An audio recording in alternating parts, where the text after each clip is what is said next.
Halo semuanya, selamat datang di webinar Siap UTS yang diadakan oleh Klokus ini ya. Perkenalkan, nama gue Nurul Daya, gue dari Produk Associate Klokus. Di sini gue akan berperan sebagai moderator yang akan memandu jalannya webinar pada malam hari ini. Nah, sebelum kita mulai, gue mau ngebaca ini beberapa peraturan yang berlaku di webinar kali ini. Yaitu yang pertama, diwajibkan untuk off-cam dan mute mic agar tidak mengganggu peserta lain. Yang kedua, dikarenakan waktu terbatas dan peserta yang banyak, maka webinar akan sepenuhnya dilaksanakan satu arah tanpa sesi tanya jawab. Lalu yang ketiga, silakan masuk menggunakan akun UI agar tidak perlu menunggu approval dari admin. Dan yang keempat, dilarang mengubah pengaturan apapun pada Google Meet ini. Selanjutnya, sebelum kita mulai, bakal ada presentasi nih dari founder Klokus, yaitu Kamika Davis. Untuk Kamika Davis, waktu dan tempat saya persilahkan. Silakan, Kak. Oke, ya udah kelihatan ya. Ya mungkin ada beberapa yang udah ngeliat tadi, tapi di sini kenalin nama gue Mik, dan gue bakal ngepresentasiin sedikit mengenai Klokus buat teman-teman yang udah dengar. Ya nggak apa-apa dengerin lagi, buat yang belum dengar nggak apa-apa juga dengerin. Gitu. Jadi kayak mungkin gue akan kenalin Klokus. Klokus sendiri adalah startup pendidikan yang dibentuk oleh mahasiswa UI dari akhir tahun lalu, tepatnya September 2019, dan memiliki visi untuk bisa membantu mahasiswa agar dapat belajar gitu dengan mahasiswa lain. Jadi kami mengusung konsep peer-to-peer learning gitu. Boleh next slide-nya? Next slide boleh? Ya oke. Jadi kenapa sih Klokus ada? Karena ada problem di mana di kampus itu, terutama di Rumpun Saintek itu sulit gitu untuk bisa menemukan jasa atau sistem solusi tutoring untuk bisa membantu mahasiswa belajar gitu. Dan Klokus di sini membawakan suatu konsep baru, yaitu peer-to-peer mentoring, yang dimana nanti habisnya akan dijelaskan mengenai rincian produk Klokus seperti apa, yang bisa membantu mahasiswa belajar. Dan untuk saat ini kami buka di FT dan juga FMIPA udah dari September, yang menargetkan mahasiswa baru gitu. Next. Jadi kayak gimana sih produknya Klokus buat teman-teman yang mungkin udah pernah ikut kelasnya mungkin tahu, tapi buat kayak yang lain yang belum pernah ikut kelasnya, jadi Klokus itu produknya adalah kelas, yaitu sesi mentoring dengan 5 sampai 6 orang kapasitasnya, jadi semi private, kemudian kelasnya cuma 120 menit aja, ada moderatornya, dan juga mentornya itu udah terkurasi, jadi ada briefingnya dulu, pelatihan mentor, dan disesuaikan materinya dengan apa yang kalian pelajari di minggu tersebut, sehingga akan menjadi pembelajaran yang sangat relevan. Next. Ya, dan untuk saat ini kalau aku sudah berjalan hampir 2 bulan, tepatnya 7 atau 8 minggu, dan kita setiap minggunya ada 6 sampai 8 kelas, DFT dan juga FMIPA gabung, dan sampai sekarang ada 81% slot secara average yang memang diikuti oleh para peserta gitu, dari FTA maupun FMIPA. Jadi teman-teman kalau misalnya nanti kalau ada kelas-kelas lagi, kalian masih bisa ikut, karena biasanya kelasnya masih ada, kecuali untuk mata kuliah yang favorit, seperti kalau misalnya di FT itu adalah kalkulus, dan juga Fishmac atau Fishlist itu biasanya penuhnya cepat gitu kira-kira. Next. Nah, gimana sih pengembangan produk Klokus ke depannya? Jadi ke depannya itu Klokus akan ada pengembangan produk, yaitu ringkasan materi. Ringkasan materi ini untuk kalian para mahasiswa baru, jadi untuk 1 semester, kemudian nanti akan ada on demand class request juga, jadi sesuai dengan kebutuhan gitu kira-kira. Tapi kalau misalnya kalian punya ide lain mengenai produk apa yang harus Klokus tawarkan untuk kalian, nanti kalian bisa isi di form eval, dan juga bisa menuliskan ide kalian gitu. Jadi kalau misalnya memang possible untuk dilakukan, Klokus akan memberikan produknya, dan juga akan berusaha membuatkan produknya untuk kalian, untuk membantu mahasiswa belajar. Kira-kira seperti itu. Boleh next lagi? Oke, jadi kira-kira itu mengenai Klokus, dan habis ini bakal ada webinarnya, itu pembahasan soal. Mungkin bisa langsung gue balikin aja ke Rizky ya, atau ke Nurul sebagai moderator agar dapat disampaikan selanjutnya. Oke. Oke, makasih Kak Mika. Nah, teman-teman, selanjutnya bakal ada langsung nih pembahasan soal dari mentor fisika mekanika yang di Klokus, yaitu Kak Eca. Nah, sebelum itu aku mau ngingetin nih, nanti setelah webinar ini selesai, bakal ada pengisian form evaluasi. Nah, bagi kalian yang tadi udah ikut kalkulus, kalian juga dimohon untuk isi form eval yang fisika mekanika ini ya, teman-teman. Nah, sekarang langsung aja nih, waktu dan tempat, saya persilakan Kak Eca. Oke, thank you Nurul. Silakan Kak. Malam semua, kenalin gue Eca. Di sini Teknik Metalurgi Material Angkatan 2018. Di sini gue dikasih kesempatan buat ngejelasin beberapa soal persiapan UTS tentang fisika mekanika. Nah, langsung aja ya.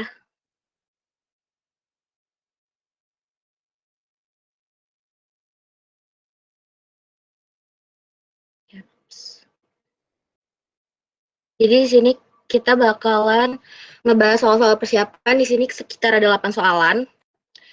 Langsung aja ke soal yang pertama. Di sini dikasih tahu nih, ada sebuah batu dilempar vertikal ke atas dengan kecepatan awal 40 meter per second dari tepi sebuah tebing dengan ketinggian 110 meter. Tinggi tebing ini 110 meter. Terus dia dilempar ke atas, kecepatannya 40 meter. Lalu, jika hambatan udara diabaikan, nah, hitunglah waktu yang diperlukan batu untuk sampai ke dasar tebing, teman-teman. Jadi di sini dari dia di tepi tebing ini terus dilempar ke atas, terus dia jatuh lagi sampai ke dasar tebing. Itu waktunya totalnya berapa sih? Nah, ini tuh soal UTS tahun 2018-an. Jadi di sini tuh kita harus ingat sama gerak lurus berubah beraturan. Rumusnya gerak jatuh bebas sama gerak vertikal ke atas. Pada saat dia dilemparkan ke atas itu ada gerak vertikal ke atas. Nah, itu rumusnya sama aja kayak gerak jatuh bebas, tapi dia percepatannya akan bernilai negatif. Jadi di sini kita bagi nih ada ke beberapa titik, ada 3 titik. Jadi ini di gambarnya tuh pun udah dikasih tahu akan ada 3 titik, itu ada titik A, titik B, sama titik C. Nah, pertama pada saat kita lemparkan ke atas, itu kan dia akan mencapai di titik A. Titik A itu adalah titik maksimum ketika dia mencapai ketinggian maksimum di sini. Nah, pada saat dia di titik ini, percepatan akhir yang terjadi di benda itu, si batu itu akan bernilai 0. Kenapa 0? Karena dia berada di titik maksimum, dia akan berhenti sesaat sebelum dia akan jatuh ke bawah, teman-teman. Nah, jadi di sini kita pakai rumus yang kecepatan akhir sama dengan kecepatan awal ditambah percepatan dikalikan waktu. Percepatan yang kita pakai adalah percepatan gravitasi, karena kan dia berjalan di sumbu Y kan, vertikal. Di vertikal itu hanya ada percepatan gravitasi yang mempengaruhi. Nah, lalu berarti di sini kita bisa dapat nih nilai waktu dari saat dia dilemparkan ke atas sampai ke puncaknya, ke ketinggian maksimumnya. Itu pakai rumus VT sama dengan V0 AT, berarti sini kecepatan akhirnya 0, karena dia di titik maksimum, lalu kecepatan awalnya 40 meter per second, lalu ditambah dengan A kali T. A di sini adalah bernilai percepatan gravitasi kan, 9,8.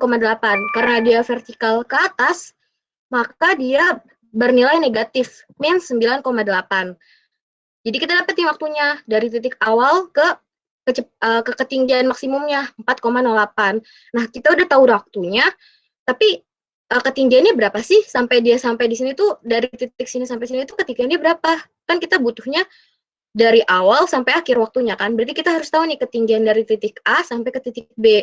Nah, kita pakai rumus delta Y sama dengan V0 dikali T ditambah setengah AT kuadrat. Nah, pada saat dia dari A ke B, untuk dapat ketinggian dari A ke B ini, dia kan berarti melakukan gerak jatuh bebas kan, dari ketinggian maksimum ini. Dia kan jatuh bebas nih berarti nih.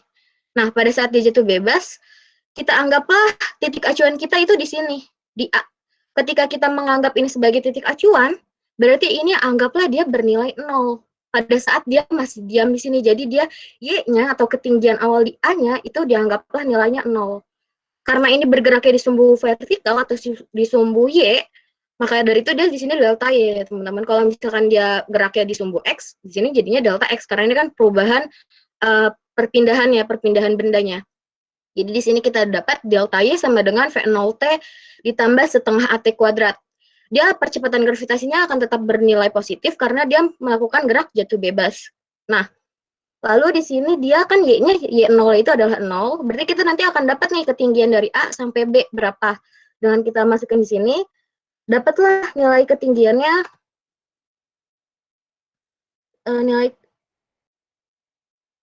nilai ketinggiannya itu sekitar nah, oke, dapat nih kan ketinggiannya segini. Nah, terus kita dapat kita cari waktunya, waktu dari A sampai ke titik C-nya, total ya kan yang diminta dari sini ke sini sama dari sini ke sini. Nah, kita kan harus tahu nih dari A ke C nih berapa sih waktunya. Berarti kita pakai rumus yang T sama dengan akar 2Hg. Ini di gerak satu dimensi, kita udah belajar di sini berarti TAC sama dengan akar 2Hg. H-nya ini adalah H total dari saat dia di A sampai ke C. Nah, berarti kan kita tahu nih dari A ke B tadi dapat 81,75. Berarti ditambahin dari B ke C itu 110. Ya udah kita masukin nilai dapat 6,25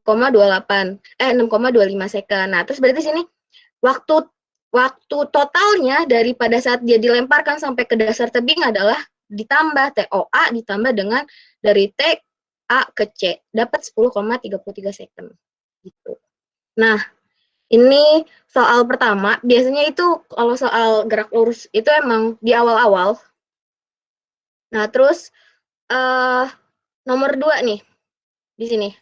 Ada digambarkan, ini juga soal UTS tahun 2018. Seperti diperlihatkan pada gambar di atas, ada sebuah arus air mengalir melewati sebuah lubang di sini kan. Terus pada kedalaman H di sini. Nah, terus di dalam sebuah tangki besar yang menampung air dengan ketinggian H besar. Tangkinya tingginya H besar. Ditanyanya adalah hitunglah jarak X. Berapakah arus air tersebut akan membentur lantai? Lalu di ketanya yang kedua itu kedalaman lubang H. Kalau misalkan kedalamannya H 10 cm, terus H besarnya 60 cm, X-nya berapa? Kita masukin nilai-nilai ini ke dalam rumus yang kita temu di A. Terus yang C, berapakah kedalaman lubang ya? Kalau X-nya ini paling jauh. Caranya ada kayak gini, teman-teman. Ini seperti hukum gerak jatuh bebas juga kan, pada saat dia mengalir dari sini dari A ke B itu kan sama aja kayak gerak bebas, dan di sini juga pakai persamaan fluida dinamis. Di sini ada rumus Torricelli. Kita bisa tahu kalau misalkan V yang bergerak dari titik A ke B ini itu adalah Vx bukan Vy.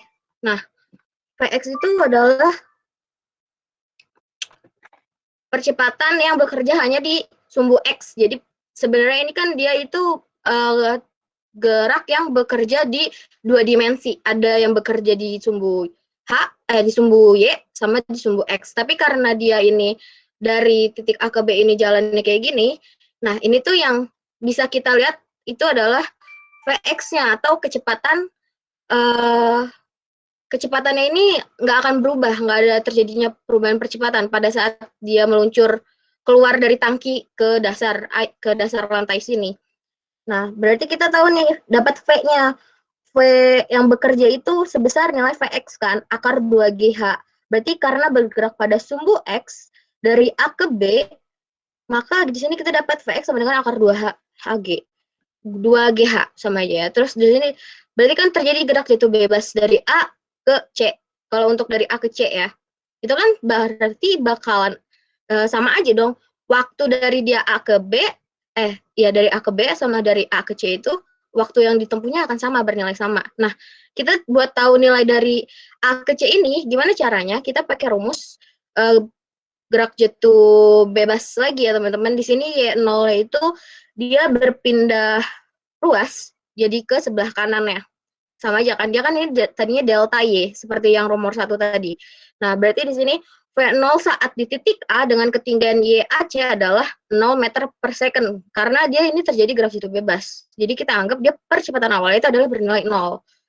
Jadi kita bakal dapat nih nilai Y-nya, si Y ini, yaitu setengah G TAC kuadrat. Dapatlah nih kita persamaan T-nya. Nah, ini terus dapat kan, TAB sama TAC sama. Sesuai kan, berarti sama kayak yang nomor 1 di awal nih. Berarti kita bisa dapat nyari X-nya. X-nya agar menyentuh lantai itu berarti pakai rumus Fx kali T, karena dia pada saat di percepatan di sumbu X, dia ini terjadinya itu gerak lurus beraturan, teman-teman. Vx-nya ini akan bernilai sama, makanya kita cuma dapat nilai X pakai rumus gerak lurus beraturan. Vx kali T, dapat nilai X-nya, persamaan X-nya. Nah, kalau misalkan dikasih tahu angkanya, ya udah kita tinggal masukin aja ke persamaan di yang A ini, yaitu 2 dikali 10 akar 10 cm dikali 60 dikurang 10. Kenapa 60 dikurang 10? Karena kan dari ketinggian ini yang kita ambil. Ketinggian di sini nih untuk perpindahan dari A ke B. Itu ketinggian ini yang kita ambil, bukan ketinggian total atau ketinggian yang di atas permukaan, dari permukaan sampai ke titik ini. Jadi makanya 60 dikurang 10 cm, dapat 20 akar 5 cm. Nah, yang ditanya yang C adalah ketika X maksimum. Nah, kita harus tahu ada rumus untuk ketinggian ketika X maksimum. X maksimum itu akan memiliki ketinggian perpindahannya ini untuk terjadi perpindahan dari A ke C ini, nilainya itu adalah setengah dari tinggi tangki. Itu udah di dalam studinya hukum Torricelli. Jadi Y sama dengan setengah H besar. Nah, kan Y ini nilainya adalah H besar dikurang H kecil kan. Dari gambar ini kita bisa lihat. Berarti di sini dapat juga nih nilai H kecil itu atau nilai ketinggian ketika X maksimum itu juga sama sebesar setengah H besar atau setengah ketinggian tangki gitu. Nah, tadi kita udah belajar gerak jatuh bebas, gerak di 1 dimensi sama di 2 dimensi. Sekarang kita akan belajar ada hubungannya nih di gerak hukum-hukum Newton. Ini akan berhubungan sama hukum-hukum Newton nih teman-teman. Di bab 3, pokoknya di hukum-hukum Newton gitu. Nah, jadi di sini ada soal, ada sebuah balok kecil terletak di bidang miring. Ini soal UTS tahun 2015, ingat aku. Terus dia dengan sudut alfa di sini. Nah, terus memiliki koefisien gesek statis. Berarti kalau statis ini dia statis itu koefisien gesek pada saat bendanya itu belum melakukan pergerakan ya teman-teman. Sama dengan mu sama dengan 2 tan alfa. Terus mula-mula balok diam kan? Ya benar. Terus kemudian sebuah gaya, ada gaya H pada arah horizontal terhadap bidang miring dikenakan pada balok, sehingga balok tepat mulai bergerak. Arah H-nya itu adalah ke sini. Didorongnya itu ke sini, ada arah H besar. Nah, terus ditanya, berapa besar gaya minimum yang dibutuhkan agar balok tepat akan bergerak? Baru akan tepat akan bergerak ya, teman-teman. Nah, terus kalau misalkan baloknya udah bergerak, kemana arah ke balok tersebut? Kalau kita lihat dari gambar ini tampak depannya, ini tampak sampingnya ya teman-teman. Sebenarnya ini tuh kan berarti dia bukan hanya di dalam 2 sumbu, tapi ada di dalam 3 sumbu keadaannya. Nah, di sini tuh kita gambar gaya-gayanya, diagram gaya-gayanya tuh ada apa aja sih? Ada gaya berat, balok ke bawah, kan? W. Karena dia ini ada di bidang miring, harus kita jabarkan. Ada W sin alfa, ada W cos alfa. Nah, terus dia punya apa lagi? Punya gaya normal, karena kan dia bidang ini ada di atas benda ini ada di atas suatu bidang. Gaya normal benda itu tegak lurus terhadap bidangnya. Jadi karena bidangnya bidang miring, berarti ini tegak lurus normalnya seperti ini. Nah, tapi dia di sumbu yang lainnya ada H, ada gaya yang mendorongnya. Selain itu ada apa lagi? Ada gaya gesek statis yang menahan, gaya gesek statis itu adalah gaya yang arahnya itu akan berlawanan dengan arah gerak bendanya. Karena bendanya ini awalnya diam, dia akan bergerak ketika dia diberikan gaya H ini, yang arahnya ke kanan ini, berarti akan ada gaya gesek statis yang menahannya. Di sini dia ditahan nih, biar dia nggak gerak ke sini. Nah, berarti gimana sih buat tahu arah geraknya itu kemana sebenarnya? Kita pakai rumus totalnya dulu. Karena dia baru akan tepat bergerak, berarti total gaya yang bekerja di sini masih bernilai sama dengan 0. Nah, gaya-gaya yang bernilai di sini tuh ada apa aja sih? Total resultan gaya kan udah pasti. Total resultan gaya dari yang bekerja di sini ada ada gaya berat segala macam, ada gaya berat, ada gaya normal, sama ada si H ini.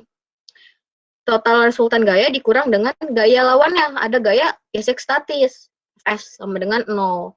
Nah, berarti nilai RI-nya ini adalah sama nilainya dengan gaya gesek statis kan. Kita udah tahu nih mu S-nya berapa, udah dikasih tahu nilainya 2 tan alfa. Terus nilai normalnya itu berapa? Nilai normalnya ini kan akan senilai dengan Y cos alfa kan.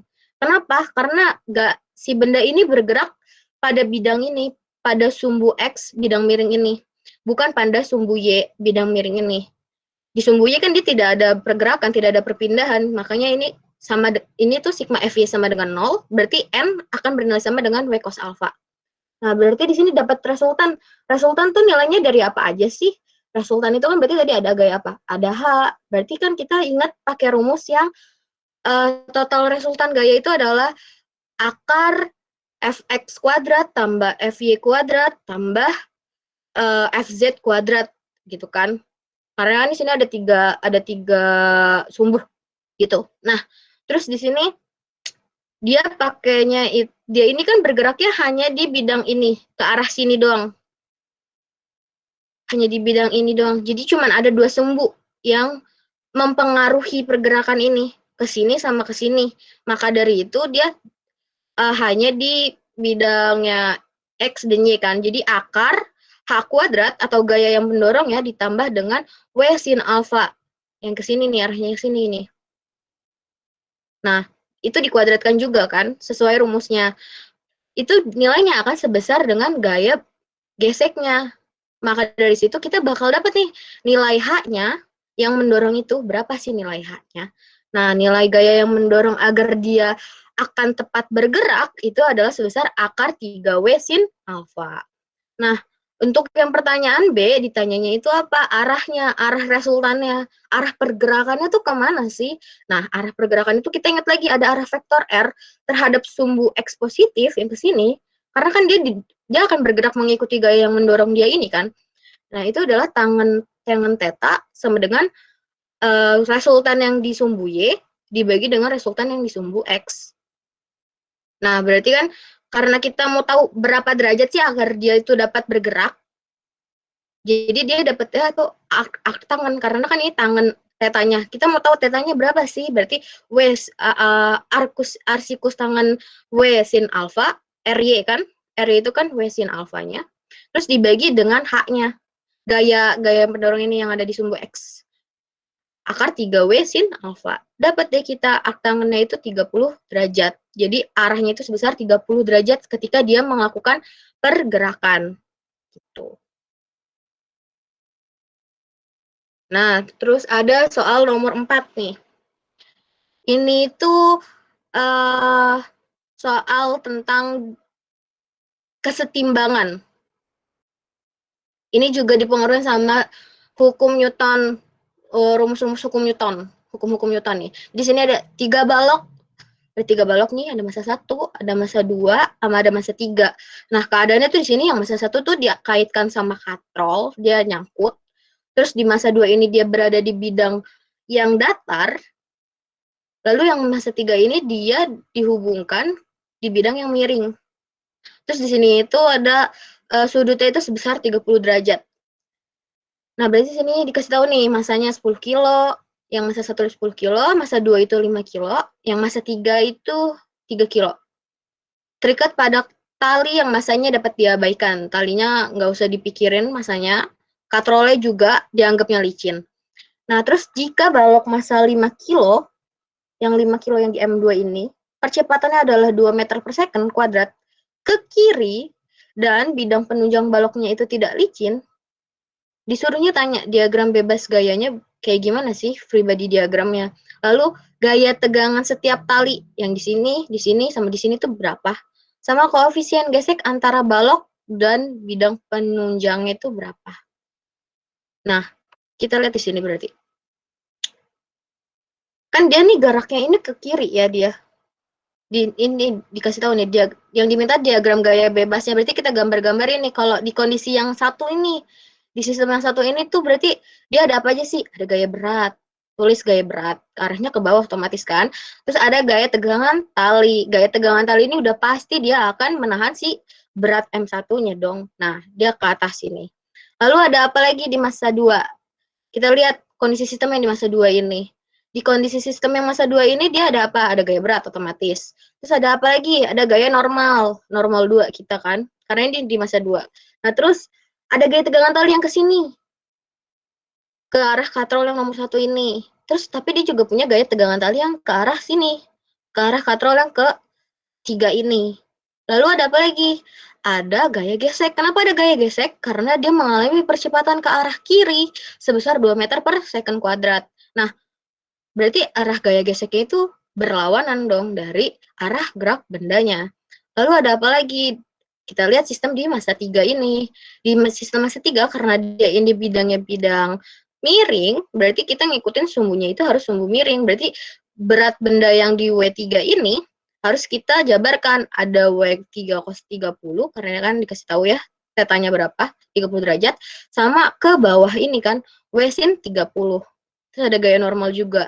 Nah, di sini karena dia di sini punya tegangan tali yang ke arah sini, yang arah berlawanan, T32, berarti dia juga ada gaya gesek yang ke sini. Arahnya ke sini. Karena kan dia di sini ditahan kan, ditahan sama tali, berarti dia tetap ada gaya geseknya di sini. Kenapa ada gaya gesek? Karena dalam soal kita nggak dikasih tahu kalau dia bidangnya bidang miring, dia nggak bidang miring. Berarti di sini kita bisa dapat dari diagram ini nilai T12 ini nilainya akan sama dengan T21 dong. Ya kan? Ini akan bernilai sama nih. Terus T23 sama T32 dia juga akan bernilai sama. Nah, terus normalnya juga sama nih karena kan dia disumbu Y. Dia tidak ada pergerakan, tidak ada perpindahan benda. Jadi dia sigma F sama dengan 0.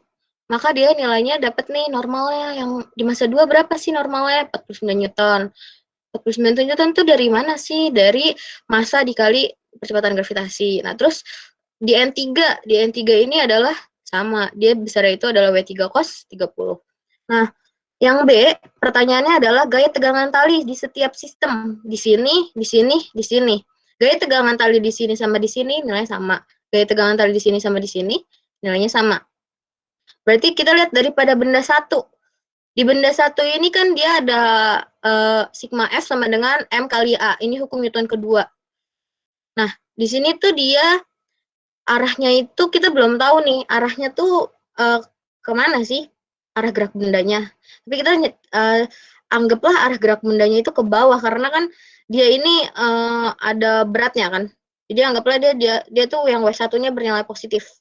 W1 dikurang T12 di sini sama dengan M1 dikalikan A. T12 sama dengan M1 dikalikan G dikurang A. A di sini udah dikasih tahu nih nilainya. Oh, ini kenapa dia juga nilainya ini positif, W1 yang positif, karena pada saat dia di bidang M2 ini, dia kan percepatannya itu ke arah kiri. Berarti untuk ke bawah ini, beban yang di sini tuh berat, biar dia bisa bergerak ke arah kiri, kan otomatis di sini pun arah gerak bendanya yang positifnya itu adalah arah gerak benda yang ke bawah. Makanya nilai W1-nya lah yang bernilai positif. Kita dapat nih nilai tegangan tali 1-2 itu nilainya 78 Newton. Kita masukin kan nilai massa satunya berapa, nilai gravitasi 9,8 dikurang 2 meter per second kuadrat. Nah, ini untuk di benda 1. Terus untuk di benda 2 kayak gimana? Di benda 2 sama aja kita masukin. Nilai T12-nya dia di sini akan bernilai positif karena kan arah gerak benda itu ke arah kiri, percepatan ya kan. T23 ini yang akan bernilai negatif, lalu ada gaya geseknya juga yang akan sama bernilai negatif. Kita dapat persamaan 1. T12 ini kan kita dapat ya, masukin ke sini. Kita dapat nih persamaan satunya. Nah, terus kita lihat di benda 3. Di benda 3 itu juga sama. Dia karena mengalami pergerakan, berarti dia pakai hukum Newton 2 kan. Massa kali percepatannya. Nah, terus berarti di sini T32-nya ini akan bernilai positif. Gaya gesek yang di sini yang akan bernilai negatif. Terus ada W sin 30 juga di sini yang bernilai negatif. Kita dapat persamaan yang ketiga. Dari persamaan 1 dan 2 ini kita substitusikan persamaan 1 ke dalam persamaan 2-nya. Nah, dari sini kan ini sama-sama ada T23, ada T23. Ini kita satuin ya, teman-teman. Satuin, terus nanti kita jabarin di sini kan dapat 20,7. Ntar yang nilai di sini yang tidak ada variabel T23-nya yang pindah ke sini. Jadi kita dapat nanti nilai T23-nya sebesar 37,5 Newton. Kalau kita udah dapat nilai T23-nya, kita tinggal masukin aja ke sini buat dapat koefisien gesek kinetiknya. Itu nanti pas udah dimasukin dapat nilai 0,62. Dia nggak ada satuan ya. Gaya gesek itu tidak punya satuan. Gitu. Nah, selanjutnya ini nomor 5 ini. Ini tuh tentang masih sama diagram tentang kesetimbangan di sini. Tapi di sini kita bakal masuk ke bab yang momen gaya atau momen couple gitu. Nah, jadi di sini ini soal aku dapat dari salah satu angkatan kalian gitu. Jadi sini dikasih tahu ada seorang laki-laki dengan berat 90 kg. Dianggap bekerja pada titik G sini. Terus dia memanjat tangga sepanjang 5 meter. Tangganya ini panjangnya 5 meter yang menumpu di A di sini sama di B. Terus ditunjukkan pada gambar kan. Terus X-nya perpindahannya di sini itu sebesar 1,5. Ini berarti harusnya lebih kecil ya, karena dari A ke B ini besarnya itu 1,6. Harusnya lebih pendek ini gambarnya, kurang tepat. X-nya ini 1,5 meter. Terus berat tangganya ini adalah 20 kg. Yang A, gambarkan gaya-gaya aksi dan reaksi yang bekerja pada tangga yang menumpu di A dan B. Di A dan B nih. Suruh tunjukin gaya aksi reaksinya gimana.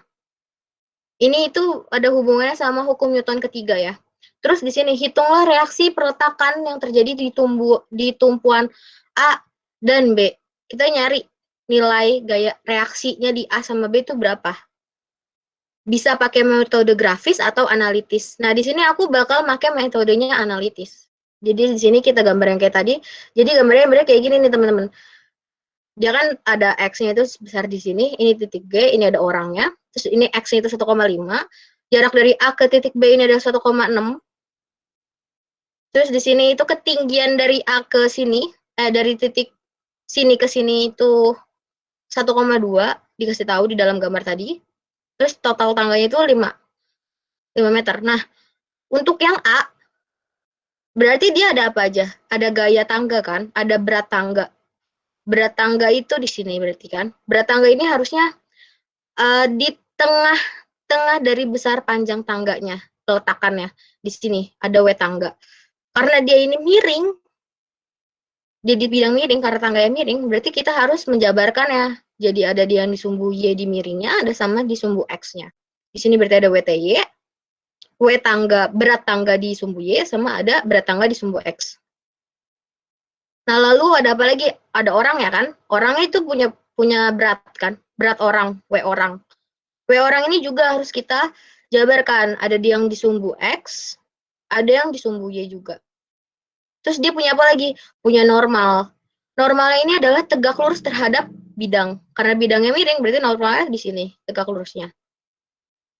Terus ada apa lagi? Ada gaya reaksi. Karena kan ini dia ada yang menahan kan. Si siapa nih ya, si orang sama di tangga ini kan dia punya arah berat atau arah gaya yang ke arah bawah sini total ya kan.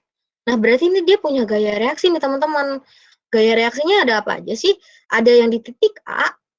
Di titik A ini gaya reaksinya akan seperti ini, akan melawan atau arahnya ini akan berlawanan dengan yang di weight OX atau beratnya orang yang di X sama beratnya tangga di sumbu X. Jadi arahnya itu ke sini untuk yang gaya reaksi di titik A. Sedangkan untuk gaya reaksi yang di titik B, arahnya tuh ke sini. Karena kan dia menahan si tangga sama orang ini kan, totalnya. Berarti dia arahnya ke sini, ada gaya reaksi ke titik B. Arahnya tuh ke sini. Karena ini berlawanan dengan arah berat orang dan berat tangganya yang ke bawah ini. Jadi dia gaya reaksi di titik B ini akan searah dengan gaya normalnya orang gitu. Nah, ini untuk diagram gayanya untuk yang pertanyaan A. Lalu yang pertanyaan B ditanyanya besarnya gaya reaksi A sama besarnya gaya reaksi di B. Nah, di sini berarti kita pakai rumus apa? Pakai rumus momen gaya. Jadi sini untuk mencari nilai gaya reaksi di B, ya kita mau nyarinya gaya reaksi di B dulu atau mau nyarinya gaya reaksi di A dulu. Itu terserah. Nah, tapi kalau di sini misalkan mau nyarinya nilai gaya reaksi di B, berarti kita pakai rumusnya itu adalah sigma MA atau sigma momen gaya di A itu akan bernilai sama dengan 0. Kenapa 0 di sini? Karena kan dia bertujuannya itu untuk setimbang kan, agar si tangga ini tepat di sini, diem. Karena kita mau nyari FRB, berarti kan yang kita rumus momen gaya itu kan F atau gaya dikalikan panjang lengan ya kan. Ketika panjang garis gaya-gayanya ini melewati titik acuan itu nilainya akan 0. Jadi kalau misalkan kita mau nyari FRA di A itu nggak mungkin karena pada saat gayanya dia ke arah sini dia akan melewati titik A. Berarti dia nanti nggak akan punya lengan gayanya. Maka dari itu kita kalau mau nyari di titik A, kita dapatnya akan nilai di titik yang lain gitu loh, bukan gaya yang akan melewati titik A ini. Nah, di sini kita pakai kalau misalkan dia arahnya searah jarum jam bernilainya negatif, kalau dia berlawanan jarum jam, dia bernilai positif. Nah, untuk kita dapetin si nilai momen total di A ini kan berarti kita harus tahu panjang lengannya. Panjang lengannya siapa aja? Ada panjang lengan gaya orang, ada panjang lengannya gaya tangganya atau berat tangganya. Terus panjang momennya si normalnya sama panjang momennya si reaksinya, kan, FRB-nya. Nah, buat dapetin panjang lengannya itu kita pakai bantuan segitiga segitiga sembarang yang perbandingan segitiga teman-teman. Karena kan kita cuma dikasih tahu kalau dari titik B ke sini itu misalnya 1,2. Terus panjang total tangganya itu 5 meter. Ya kan? Terus dari sini ke sini itu 1,6. Kita kan nggak tahu nih untuk yang dari berat ini sampai ke sini itu berapa sih dari titik berat tangga sampai ke A ini ketinggian di titik A ini tuh berapa kan kita nggak tahu nilainya kan. Maka dari itu kita harus pakai persamaan perbandingan segitiga. Nah, di sini kenapa nih 2,5 M untuk mencari lengan gayanya berat tangga. Kenapa ini panjang total 2,5 M? Karena berat tangga ini kita asumsikan dia itu seperti batang, berarti titik pusat beratnya itu adalah di tengah-tengah dari total panjang batangnya atau total panjang tangganya. Makanya dia 2,5 meter karena kan panjang tangganya itu adalah 5 meter. Berarti di sini dapat deh kita pakai persamaan yaitu 2M yang kecil ini dibandingkan dengan yang panjang totalnya ini 2,5 M sama dengan si kecil ini nih 1,2 M bagi A ini kan. Dapat nih panjang ini tuh 1,5. Nah, tapi kan si arah gerak berat tangganya ini kan ke bawah ya. Kalau misalkan kita ke A, berarti kan arahnya gini nih. Set. Berarti ini apa? Berarti kalau dari sini ke sini itu kan dia berlawanan arah jarum jam. Berarti dia nanti momennya akan bernilai positif nih. Nah, berarti lengannya itu malah yang ininya, yang totalnya. Si S tambah 1,6. Nah, dari S-nya berarti ya udah sama lagi 1,2 M yang kecil dibandingkan dengan 1,5 M yang ini nih si A-nya udah dapat kan ya 1,2 banding 1,5 sama dengan nilai 1,6 dibanding dengan total ini. Total atau DT-nya yang kita cari. Si panjang lengan tangganya yang kita cari. Nah, kita dapat nilai S-nya dulu baru kita nanti dapat nilai panjang lengan T ini ke A. Yaitu 2 meter. Nah, terus kita nyari apa lagi? Ini udah tahu nih panjang lengan gayanya tangga ke titik A itu sebesar 2 meter. Nah, kalau orang berarti berapa? Nah, buat nyari orang itu berarti sama aja. Kalau kalian mau nyarinya kayak tadi lagi, pakai perbandingan-perbandingan lagi tuh bisa juga, tapi nilainya itu sebenarnya nilai perbandingan antara si ini sama apa, kan di sini kan kita sebenarnya dapat theta juga kan ya. Perbandingan theta ini kan misalnya kita nyarinya sin theta. Sin theta itu kan berarti kita dapat di sini 1,2 dibanding 2M, dapat sin theta. Nah, nilai sin theta atau nilai cos theta-nya di sini itu akan bernilai sama dengan sin theta dan cos theta di sini sebenarnya. Jadi kalau kalian mau nyari cos theta, sin theta lagi di sini bisa sama aja. Kalau mau dari sini pun juga sama aja. Nah, kalau dari sini berarti kan nilai DOA. DOA itu kan berarti yang ini kan ya. Panjang lengan orang ke A-nya. Berarti kita bisa dapat nilai DOA ini adalah sebesar 1, berapa? 1,5 ya, 1,5 M di sini. 1,5, 1,6 itu, 1,6 kalau nggak salah. Nah, terus normalnya, ini panjang normalnya. Berarti normalnya itu yang mana? Yang ini nih lengan gayanya, ke arah sini nih. Lengan gayanya berarti yang ini kan. DNA ini adalah 1,875. Karena kita dapat dari persamaan sini nih. Nah, terus FRB-nya. FRB-nya gaya reaksi di B-nya. Itu adalah sebesar 2 meter. Ini. Karena kan dia arahnya gayanya ke sini nih. Berarti tegak lurus terhadap A-nya yang mana? Yang ini dong. Gitu. Ini totalnya nih. DF RB-nya. Nah, dari situ berarti kita dapat nih di sini sigma MA sama dengan 0. Kita bisa masukin nih nilai WT-nya kan udah dikasih tahu di soal, tinggal masukin nilainya, ditambah DTA-nya, terus ditambah lagi nilai orangnya, terus udah dikasih tahu di 1,5 dikali 882. Ini W orang, W itu kan adalah nilai beratnya, berat orangnya. Terus dikurang FRB. FRB itu kenapa nilainya negatif? Nilainya negatif di sini karena dia searah jarum jam. Untuk ke titik A ini dia akan mengalami momen yang searah jarum jam. Berarti dia akan bernilainya negatif karena dia searah jarum jam. Gini. Berarti di sini ada minusnya di depannya. Normal juga arahnya kan sama kayak si FRB-nya itu kan. Berarti dia juga dapat minus. Nah, dari sini kita bisa dapat nilai FRB-nya. Nah, terus kalau buat nyari FRA-nya gimana? Kalau buat nyari FRA-nya, kita pakai sigma F sama dengan 0 dan sigma Fx sama dengan 0. Nah, ini tuh berarti pakai rumus hukum Newton yang pertama. Hukum Newton yang pertama.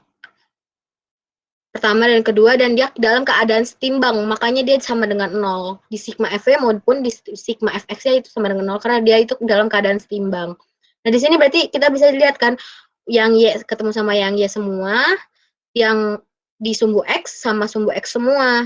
Nah, karena FRA ini bekerja di sumbu X, berarti kita langsung aja ke sigma Fx sama dengan 0 sebenarnya. Yaitu ada Wx ditambah Wx O atau X si orangnya dikurang si gaya reaksi di A-nya sama dengan 0. Berarti kita dapat gaya reaksi di A-nya itu berapa? 196 Newton ditambah 882 Newton. Terus di sini berarti kita dapat 646,85. Nah, di sini nih kan ada ini itu adalah nilai cos X kan, Wx itu berarti W cos ya, W cos tetanya. Sama di sini yang orangnya itu juga W cos tetanya. Sebenarnya nilainya akan sama aja untuk W cos tetanya. Jadi dapat FRA-nya sama dengan 646,8 Newton. Nah, terus ini gerak. Nah, ini udah selesai.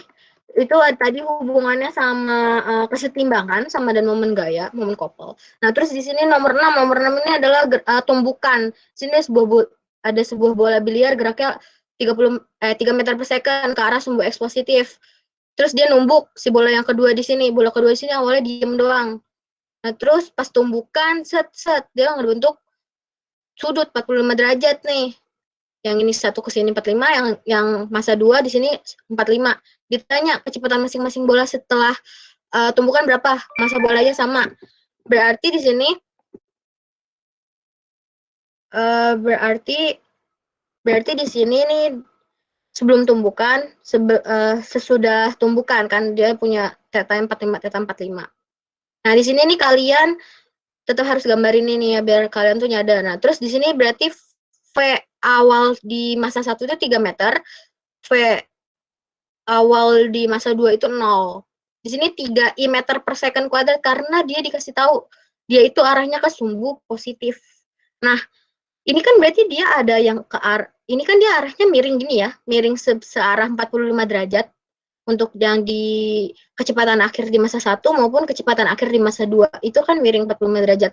Berarti kan dia ini punya kalau kita jabarkan ke arah sumbu X dan sumbu Y, berarti ada yang ke sini, ada yang ke sini, ada yang ke sini, ada yang ke sini. Maka dari itu si percepatan akhir di masa 1 totalnya itu nilainya adalah percepatan akhir dikali I cos 45 karena ini di sumbu X-nya itu kan cos 45. I ini berarti dia berada di sumbu X positif arahnya sama di J sin 45. J-nya itu J positif karena kan dia ke atas nih penjabaran arah vektor.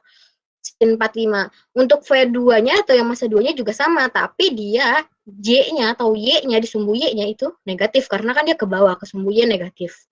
Nah, berarti buat kita tahu nilainya V1 dan V2-nya itu berapa di kecepatan akhirnya, kita pakai rumus hukum kekekalan momentum.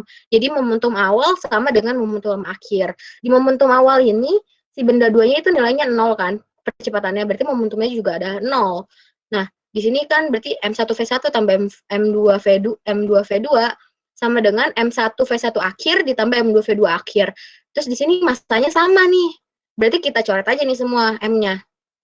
Nah, berarti tinggal 3I sama dengan masukin nilainya kan. Masuk nilainya percepatan akhir di masa 1 yang sebesar arahnya 45 derajat sama si kecepatan akhir di masa 2 yang arahnya sebesar 45 derajat juga nih yang di masa 2. Nah, di sini kita tahu nih cuman ada I doang nih. Besarnya ini adalah sebesar 3 meter dalam arah I, 3 meter per second dalam arah I. Berarti di sini kita bisa nyarinya itu ya udah langsung aja nilai ini kan ini ada I sama I. Yang J itu tapi nggak ada. Berarti kita bisa dapat nilai V1 aksen tambah V2 aksennya itu berapa? I ini sama I. Berarti 3 ini nilainya adalah sebesar V1 aksen tambah V2 aksen atau percepatan benda pertama akhir ditambah percepatan benda kedua akhir dikali cos 45. Di sini cos 45 itu setengah akar 2. Berarti di sini kita dapat V1 itu besarnya adalah 6 per akar 2 dari V2 aksen. V2 aksen pun juga akan bernilai sama. Dan arahnya ini sebenarnya adalah ke arah sumbu X positif. Gitu. Untuk di ini nggak ada dia, karena kan di sini dia nggak ada di J-nya. Ini paling itu, teman-teman. Nah, itu untuk yang nomor 6. Sini kan. Nah, terus yang nomor 7. Yang nomor 7 ini kita ada hubungannya ke usaha mekanika, terus ya ke usaha dan energi nomor 7 ini. Soalnya itu ada apa? Ada seorang penerjun payung jatuh 370 meter dari pesawat udara tanpa membuka parasut. Dia mendarat dalam suatu daerah tumpukan salju yang besar. Terus menciptakan suatu kawah lubang sedalam 1,1 meter. Tapi selamat dengan hanya luka kecil. Terus dianggap masanya 80 kg dan kecepatan terminalnya 60 meter per second. Ditanya adalah kerja yang dilakukan oleh salju untuk mantin si penerjun payung ini. Terus gaya rata-rata yang dilakukan padanya oleh salju, gaya rata-rata si penerjun payung ini ke salju sampai ngehentiin si penerjunnya ini kan. Terus kerja yang dilakukan ke si penerjun ini oleh hambatan udara. Jadi di sini hambatan udaranya itu masuk ya selama dia terjatuh itu berapa. Nah, berarti kita harus ingat ya kan ada teorema usaha dan energi kinetik kan. Di sini energi kinetik awal ditambah dengan usaha sama dengan energi kinetik akhir. Terus buat dapat nilai usaha ini adalah F kali S, F kali D ini sama aja nih perpindahannya. Di sini D cos theta karena dia kalau misalkan dia di dalam sudut miring, di dalam suatu kemiringan bidang miring. Nah, berarti ini kasus ini dapat diselesaikan pakai rumus ini kan. Di sini kecepatan energi kinetik akhirnya itu adalah bernilai 0 karena dia sampai diam, ya kan? Untuk menghentikan dia, berarti energi kinetik akhir itu akan bernilai 0. Dapat nilai kerjanya itu berapa? Dapat nilai W-nya. Berarti KI ditambah W sama dengan 0. Berarti nilai KI-nya atau kinetik awalnya sama dengan min W. Nah, nilai kinetik kan setengah MV T kuadrat. Yaitu berarti W sama dengan min setengah. Masanya itu berapa? Masanya itu 80 kg. Nah, terus dia kecepatan akhirnya berapa? 50 meter per second kan kecepatan terminalnya ini 50 meter per second sama dengan berarti dapat kita nilai kerja yang dilakukan untuk sampai dia berhenti menghentikan dia itu 10,5 joule. Nah terus dari soal A ini dapat kita perhatikan kalau usaha ini kan juga sebesar F kali D. D-nya ini tuh kan 1,1 meter. Berarti nilai F-nya berapa? Ditanyakan gaya rata-rata yang dilakukan si penerjun ini gaya rata-rata yang dilakukan oleh salju ini ke si penerjun ini sampai si penerjun ini diam itu berapa? Di sini kan si kedalaman yang dia buat ini 1,1 meter kan. Perpindahannya itu berarti 1,1 meter kan. Perpindahan yang dilakukan gayanya berarti nilai gayanya berapa sih? Berarti kita langsung aja nih dapat nilai gayanya atau gaya kerja rata-ratanya sama dengan usahanya atau kerjanya dibagi dengan D-nya. Di sini kan kita udah tahu nilai 10 pangkat 5 joule nilai kerjanya. Itu kita jadiin kilojoule jadinya 100 dibagi 1,190,9 Newton. Nah, terus yang C-nya itu ditanyanya adalah kerja yang dilakukan oleh si penerjunnya oleh hambatan udara selama dia terjatuh. Jadi si resistansi udaranya itu dianggap. Jadi sini melibatkan resistansi udara yang akhirnya mempengaruhi kecepatan terminal sang penerjun payungnya kan. Jadi sini VT-nya atau kecepatan tepat saat akan menumbuk salju yang dilakukan oleh penerjunnya. Tentu hal ini akan merubah si energi kinetik si penerjun ya kan. Maka dari itu kita punya nilai KV-nya nih dia nggak 0. Maka ada usaha juga yang pasti berperan ya kan. Jadi di sini kita dapat nih nilai W sama dengan KV min KT. Terus W sama dengan KV-nya ini atau kecepatan akhir kinetik energi kinetik akhirnya dikurang dengan energi kinetik awal. Nah, energi kinetik awal di sini itu akan bernilai dengan sama energi potensialnya. Jadi nilai energi kinetiknya ini akan sama enggak deh, ini energi kinetiknya. Nah, terus buat dapat nilai kecepatan awalnya itu berapa sih? Kan kita nggak tahu nih. Nah, nilai kecepatan awal itu pakai rumus yang 2GH, teman-teman. Karena ini tuh ada ketinggiannya. Kalau misalnya ada ketinggian, kita dapat nilai kecepatan itu pakai rumus yang V sama dengan akar 2GH. Atau di sini karena kuadrat min 2GH. Nah, berarti di sini W sama dengan setengah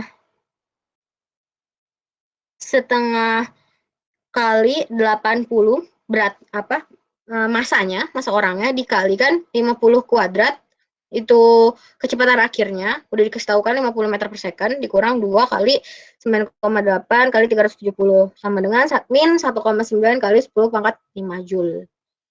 Jadi itu untuk kerja yang dilakukan padanya oleh hambatan udara selama dia terjatuh. Halo Kak Eca, maaf interupsi sedikit. Jadi ini udah kali ya, karena kan sebenarnya cuman waktunya 1 jam doang, jadi cuman bisa aku jelasin sampai nomor 7, kurang 1 nomor lagi sih. Udah. Oke, makasih ya Kak Eca. Ada kata-kata penutup dari Kak Eca? Iya, mohon maaf nih kalau misalkan ngerasanya kecepatan atau gimana, karena aku di sini tujuannya pengen ngasih kalian contoh-contoh soal yang bervariatif. Biasanya tuh kalau soal UTS itu cuma 4 sampai 5 soal dan biasanya tuh nggak semua bab dikeluarin. Jadi cuman masing-masing bab. Kalau misalkan di tipe, biasanya kan ada tipe soal. Nah, jadi kalau misalkan di tipe soal A itu udah dikeluarin bab 1, biasanya tuh jarang dia akan keluar lagi di tipe soal yang lainnya. Kalau dulu pas pengalaman aku kayak gitu. Tapi udah sih gitu aja. Mohon maaf kalau misalkan ada kekurangan. Sekian, terima kasih. Oke, makasih ya Kak Eca.